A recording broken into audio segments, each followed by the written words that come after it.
ಸಮಯಸಾರ ಭಾಗ 37 ಸಮಯಸಾರ ಭಾಗ 37 ಶ್ರೀ ಋಷಭನಾಥರಿಂದ ವರ್ಧಮಾನರವರೆಗೆ 24 ತೀರ್ಥಂಕರರಿಗೆ ಜಯವಾಗಲಿ. ನನ್ನ ಸಮಸ್ತ ಗುರುಗಳಿಗೆ ಜಯವಾಗಲಿ. ಈಗ ನೀವು ಸಮಯಸಾರವನ್ನು 37ನೇ ಭಾಗದಲ್ಲಿ ಕೇಳ್ತಾ ಇದ್ದೀರಿ. 36 ಭಾಗಗಳು ಹಿಂದೆ ಮುಗಿದು ಹೋಗಿದ್ದಾವೆ. ಅದನ್ನ ಕೇಳ್ಕೊಬರ್ರಿ. ನೇರವಾಗಿ ಇದನ್ನು ಕೇಳೋದ್ರಿಂದ ಏನೂ ಗೊತ್ತಾಗೋದಿಲ್ಲ. ಈಗ ನೇರವಾಗಿ ಪ್ರಶ್ನೆ ಪ್ರಾರಂಭ. ಪ್ರಶ್ನೆ 536. ಆತ್ಮನು ತನ್ನನ್ನು ರಾಗದ್ವೇಷ ರೂಪ ಹೇಗೆ ಮಾಡುತ್ತಾನೆ? ಉತ್ತರ: ನಿಜವಾಗಿ ಅಜ್ಞಾನಿಗೆ ಸ್ವಪರ ಭೇದ ವಿಜ್ಞಾನ ಇರುವುದಿಲ್ಲ. ಆದ್ದರಿಂದ ಅವನ ಭಿನ್ನ ಆತ್ಮದ ಖ್ಯಾತಿ ಅತ್ಯಂತ ಅಸ್ತವಾಗಿದೆ. ಅದರಿಂದ ಅಜ್ಞಾನಮಯವೇ ಭಾವಗಳು ಅವನಿಗೆ ಆಗುತ್ತವೆ. ಅಜ್ಞಾನ ಭಾವವಾದ್ದರಿಂದ ಆತ್ಮ ಮತ್ತು ಪರರ ಒಳಗೆ ಏಕತ್ವದ ಅಭ್ಯಾಸವಾಗುತ್ತದೆ. ಜ್ಞಾನ ಮಾತ್ರ ತನ್ನ ಆತ್ಮನಿಂದ ಭ್ರಷ್ಟನಾಗಿ ಪರ ದ್ರವ್ಯ ರೂಪ ರಾಗ ದ್ವೇಷಗಳ ಜೊತೆಗೆ ಏಕರೂಪನಾಗಿ ಅಹಂಕಾರದಲ್ಲಿ ಪ್ರವೃತ್ತನಾಗುತ್ತಾನೆ. ಹೀಗಾಗಿ ಅಜ್ಞಾನಿಯು ಮನ್ನಿಸುವುದು ಏನೆಂದರೆ, ನಾನು ರಾಗಿ ಇದ್ದೇನೆ, ನಾನು ದ್ವೇಷಿ ಇದ್ದೇನೆ. ಹೀಗೆ ರಾಗಿ ದ್ವೇಷಿ ಆಗುತ್ತಾನೆ. ಆ ರಾಗಾದಿ ಸ್ವರೂಪ ಅಜ್ಞಾನಮಯ ಭಾವದಿಂದ ಅಜ್ಞಾನಿಯಾಗಿ ಪರದ್ರವ್ಯ ಸ್ವರೂಪ ರಾಗ ದ್ವೇಷ ರೂಪ ತನ್ನನ್ನು ಮಾಡುತ್ತಾನೆ ಮತ್ತು ಕರ್ಮಗಳನ್ನು ಮಾಡುತ್ತಾನೆ. ಮತ್ತು ಜ್ಞಾನಿಗೆ ಸಮೀಚೀನತಾಪೂರ್ವಕ ಸ್ವಪರದ ಭೇದ ವಿಜ್ಞಾನವಾಗುತ್ತದೆ. ಆದ್ದರಿಂದ ಅವನ ಭಿನ್ನ ಆತ್ಮದ ಖ್ಯಾತಿಯು ಸ್ಪಷ್ಟ ರೂಪದಿಂದ ಉದಯವಾಗುತ್ತದೆ. ಆದ್ದರಿಂದ ಜ್ಞಾನಮಯವೇ ಭಾವಗಳು ಆಗುತ್ತವೆ. ಆ ಭಾವಗಳು ಆದ್ದರಿಂದ ಸ್ವಪರ ಭೇದ ವಿಜ್ಞಾನವಾದಾಗ ಆತ್ಮಸ್ವರೂಪದಲ್ಲಿ ಸ್ಥಿರನಾಗಿ ಪರದ್ರವ್ಯ ಸ್ವರೂಪವಾದ ರಾಗ ದ್ವೇಷಗಳಿಂದ ಭಿನ್ನನಾಗಿ ನಿಜ ರಸದಿಂದಲೇ ಅಹಂಕಾರದಿಂದ ನಿವೃತ್ತನಾಗುತ್ತಾನೆ. ಹೀಗಾಗಿ ಅವನು ಕೇವಲ ಜ್ಞಾನ ಯುಕ್ತನಾಗುತ್ತಾನೆ, ಅಂದರೆ ಕೇವಲ ಜ್ಞಾಯಕನಾಗುತ್ತಾನೆ. ರಾಗ ದ್ವೇಷದಿಂದ ಪರಿಣತವಾಗುವುದಿಲ್ಲ. ಅದರಿಂದ ಜ್ಞಾನಮಯ ಭಾವದಿಂದ ಜ್ಞಾನಿಯಾಗಿ ಪರದ್ರವ್ಯ ಸ್ವರೂಪ ರಾಗ ದ್ವೇಷ ರೂಪ ಆಗುವುದಿಲ್ಲ, ಕರ್ಮಗಳನ್ನು ಮಾಡುವುದಿಲ್ಲ. ಪ್ರಶ್ನೆ 537.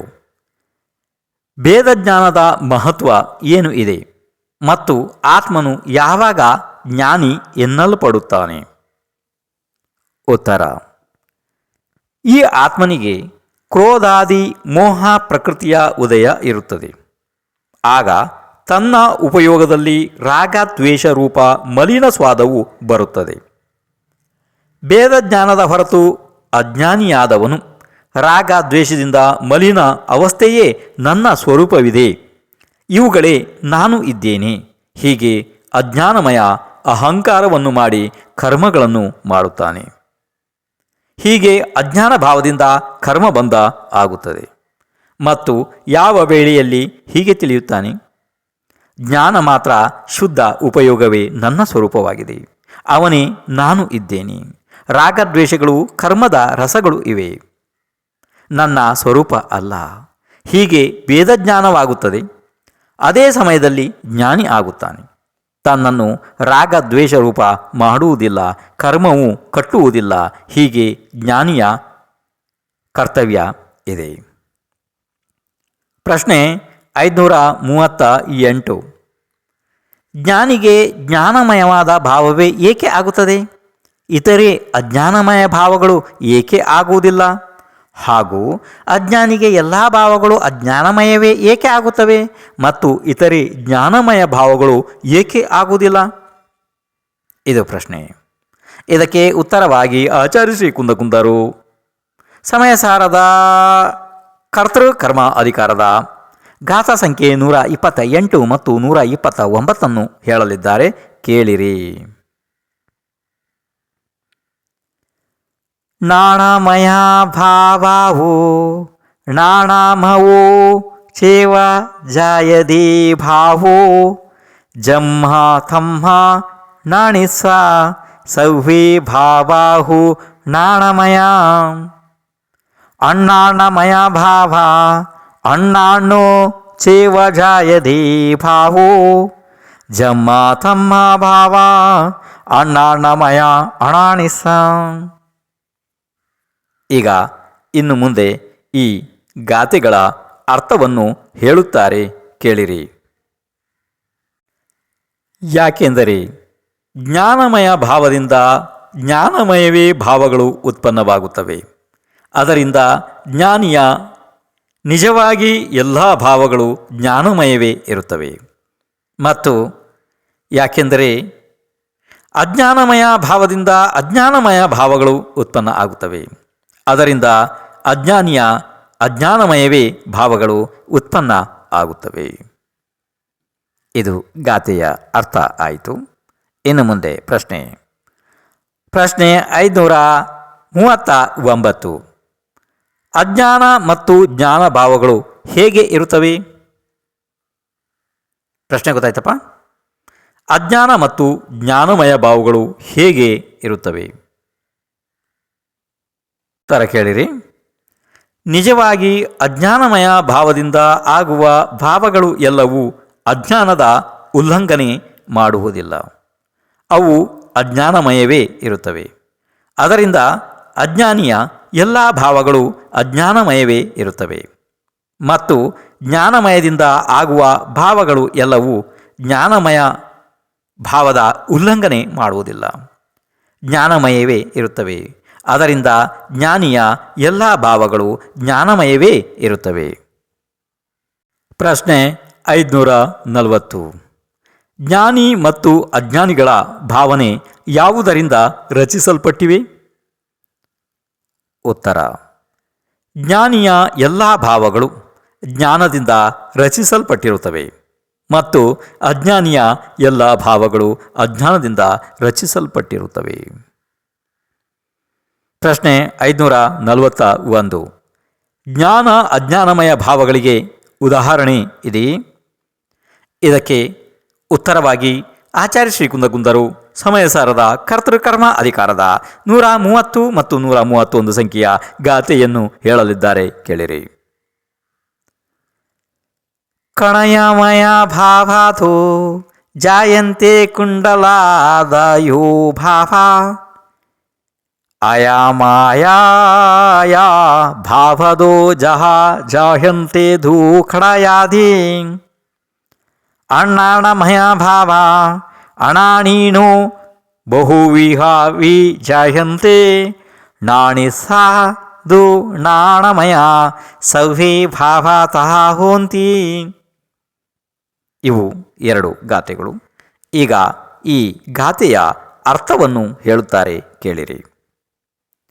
ಹೇಗೆ ಸುವರ್ಣಮಯ, ಸುವರ್ಣ ಅಂದರೆ ಬಂಗಾರ, ನೆನ್ಪಿಟ್ಕೊಳ್ರಿ. ಮತ್ತೊಂದು ಸಲ ಕೇಳ್ರಿ. ಹೇಗೆ ಸುವರ್ಣಮಯ ಭಾವದಿಂದ ಸುವರ್ಣಮಯ ಕುಂಡಲ ಆದಿಕ ಭಾವ ಆಗುತ್ತದೆ ಮತ್ತು ಲೋಹಮಯ ಭಾವದಿಂದ ಲೋಹಮಯ ಕಟಕಾದಿ ವಸ್ತುಗಳು ಆಗುತ್ತವೆ, ಅದೇ ಪ್ರಕಾರ ಅಜ್ಞಾನಿಯ ಅಜ್ಞಾನಮಯ ಭಾವದಿಂದ ಅನೇಕ ಪ್ರಕಾರದ ಅಜ್ಞಾನಮಯ ಭಾವಗಳು ಆಗುತ್ತವೆ ಮತ್ತು ಜ್ಞಾನಿಯ ಎಲ್ಲ ಭಾವಗಳು ಜ್ಞಾನಮಯ ಭಾವವಾಗುವುದರಿಂದ ಜ್ಞಾನಮಯ ಭಾವಗಳು ಆಗುತ್ತವೆ. ಇದು ಈ ಗಾಥೆಯ ಅರ್ಥ ಆಯಿತು. ಇನ್ನು ಮುಂದೆ ಪ್ರಶ್ನೆ 542.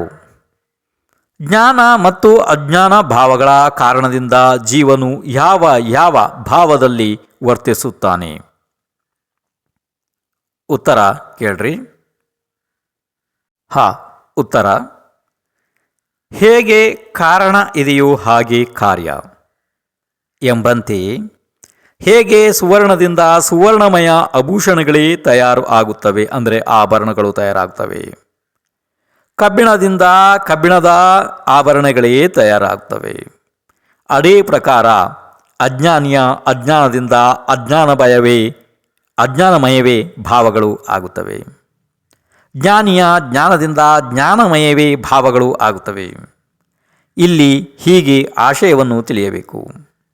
ಕ್ರೋಧಾದಿಗಳು ಅಜ್ಞಾನಮಯ ಭಾವಗಳು ಆಗಿವೆ, ಕ್ಷಮ ಆದಿಗಳು ಜ್ಞಾನಮಯ ಭಾವಗಳು ಆಗಿವೆ. ಒಂದು ವೇಳೆ ಅವಿರತ ಸಮ್ಯಕ್ ದೃಷ್ಟಿಗೆ ಚಾರಿತ್ರ್ಯ ಮೋಹನೀಯದ ಕರ್ಮದ ಉದಯದಿಂದ ಕ್ರೋಧಾದಿ ಭಾವಗಳು ಆಗುತ್ತವೆ. ಆದರೂ ಅವನು ಅದರಲ್ಲಿ ಆತ್ಮಬುದ್ಧಿ ಅವನಿಗೆ ಇರುವುದಿಲ್ಲ. ಪರರ ನಿಮಿತ್ತದಿಂದ ಉಪಾಧಿಗಳೆಂದು ಮನ್ನಿಸುತ್ತಾನೆ. ಉದಯಕ್ಕೆ ಬಂದು ಅವು ಹೊರಟು ಹೋಗುತ್ತವೆ. ಅನಂತ ಸಂಸಾರಕ್ಕೆ ಕಾರಣವಾದ ಬಂಧವನ್ನು ಅವು ಮಾಡುವುದಿಲ್ಲ. ಸ್ವತಃ ಉದ್ಯುಕ್ತನಾಗಿ ತನ್ಮಯವೂ ಆಗುವುದಿಲ್ಲ. ಉದಯದ ಒತ್ತಾಯದಿಂದ ಪರಿಣಮಿಸುತ್ತಾನೆ.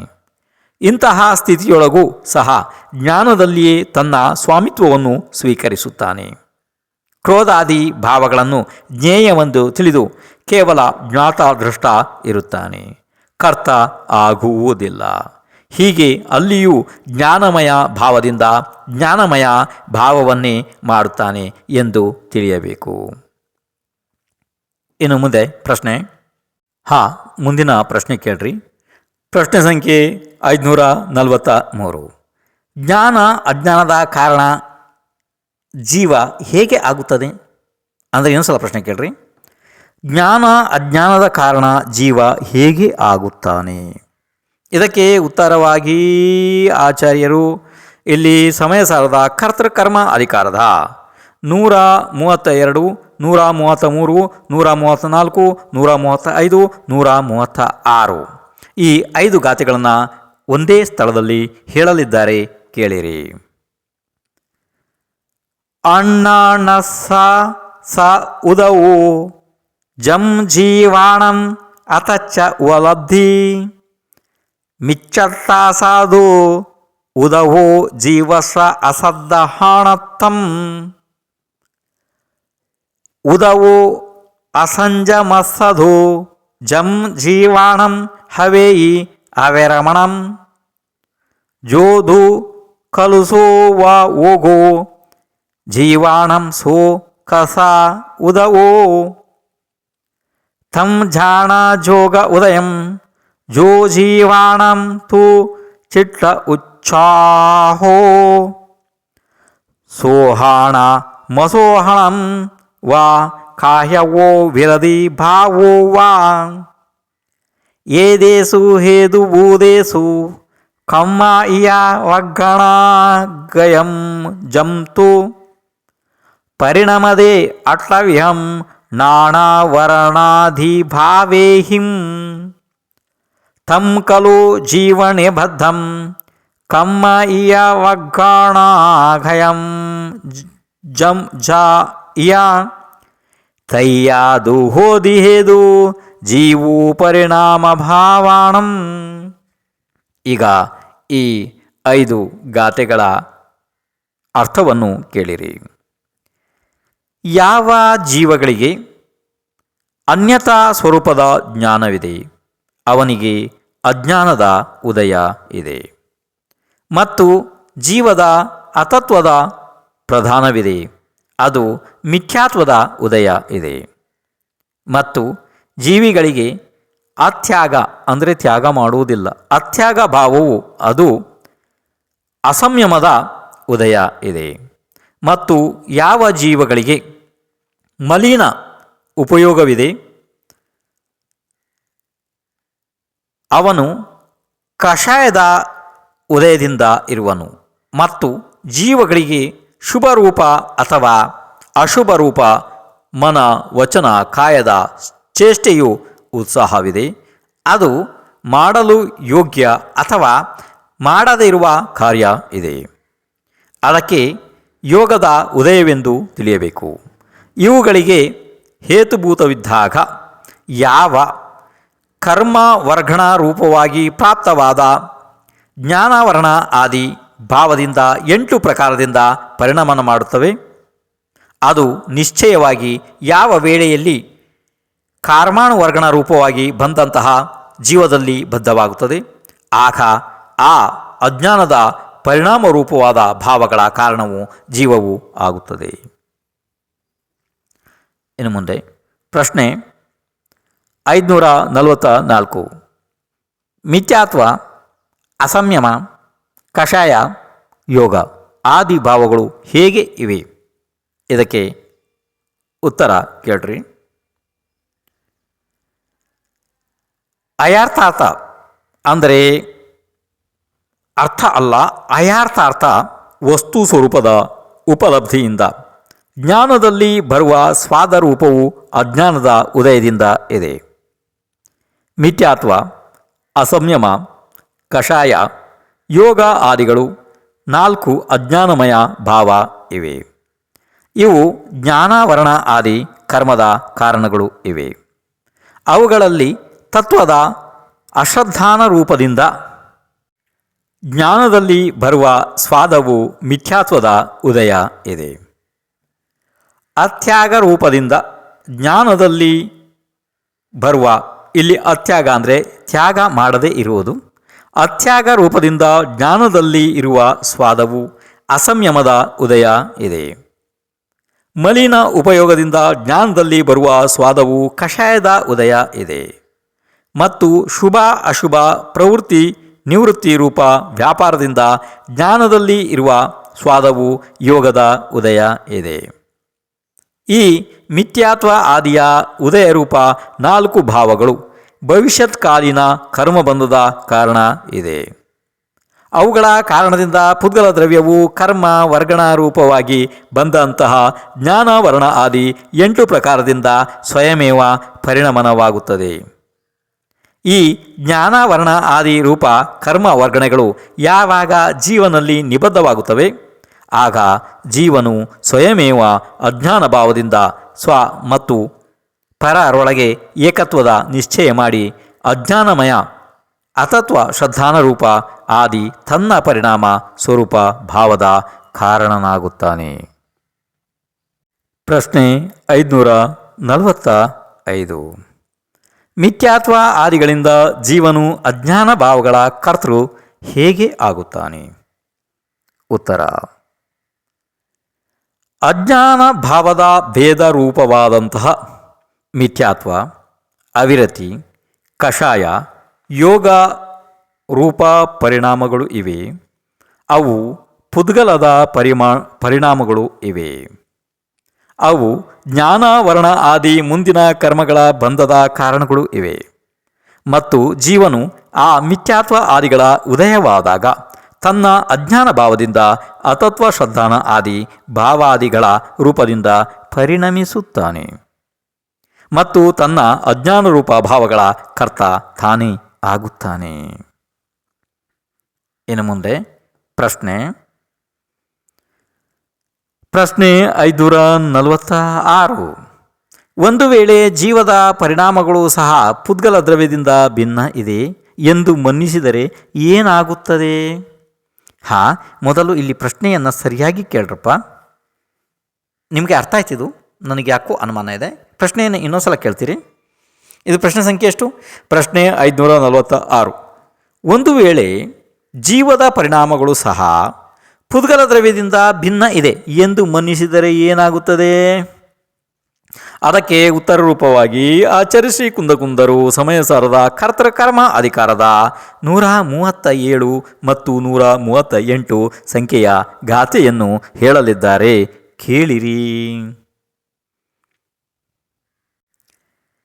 ಜೀವ ಸಾಧು ಕಮ್ಮೇಣ ಯಾ ಸಹ ಪರಿಣಾಮ ಹೋಂತಿರಾಗಾಧಿ ಏವಂ ಜೀವೋ ಕಮ್ಮಂ ಚಾಧೋ ವಿರಾಗಾದಿ ಮಾವಣ್ಣ